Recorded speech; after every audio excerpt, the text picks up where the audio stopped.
This actress leapt to her death from the Hollywood sign, and people say she still haunts the hills. It's a September night in 1930s Los Angeles, and a troubled young woman throws herself from the top of the famous Hollywood sign.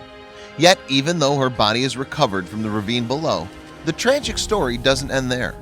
More than 80 years after her untimely death, this wannabe starlet is said to still wander the Californian hills where she met her end. For almost 100 years, the iconic sign has kept watch over the Hollywood district of Los Angeles, California, welcoming the countless young hopefuls who continually arrive in search of fortune and fame.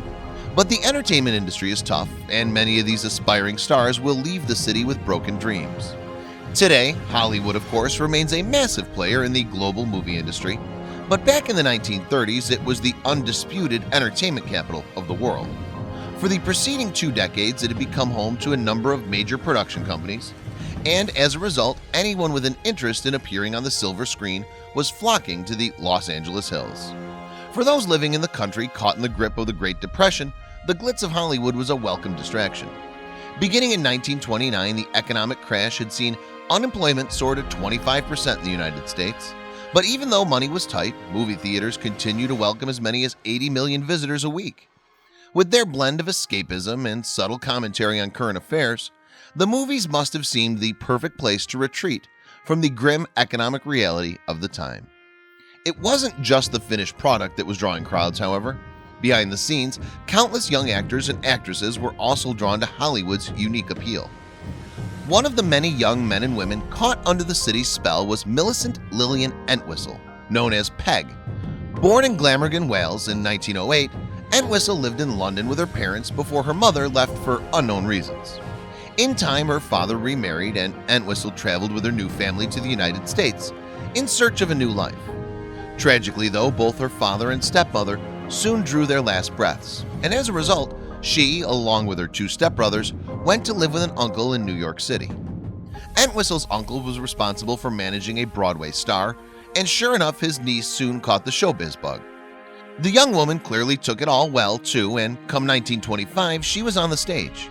In fact, it was Entwistle's performance as Hedvig in The Wild Duck, a play by Henrik Ibsen, that is said to have inspired a young Bette Davis to start acting.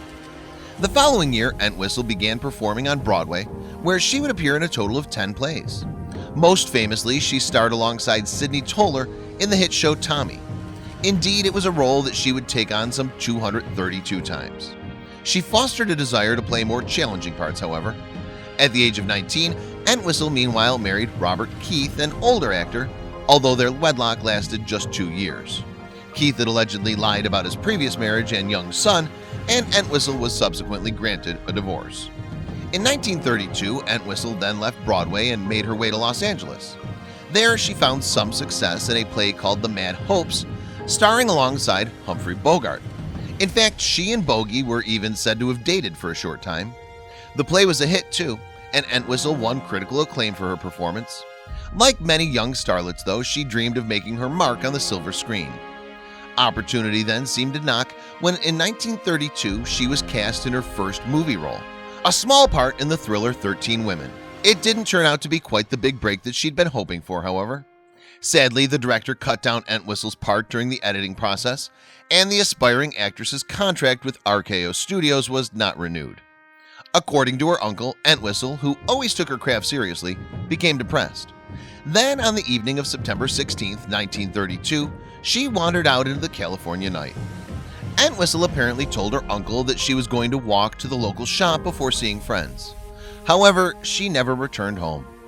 Then, 2 days later, a woman walking near the famous Hollywood sign, which read Hollywoodland at the time, stumbled upon a gruesome discovery. Below the sign, the walker saw a jacket, a purse, and a single shoe. When she opened the purse, she saw a suicide note inside. Fearing the worst, the woman scanned the surrounding area and spotted what she believed to be a body on the mountainside below. The woman then notified police, who arrived to search the scene, and after an hour they recovered the body of a young woman. Furthermore, although they were not able to identify the body at first, Entwistle's uncle soon read about the apparent suicide in the newspapers, and when he saw the description of the victim and learned the initials PE had been found on the suicide note, he knew that his niece was dead.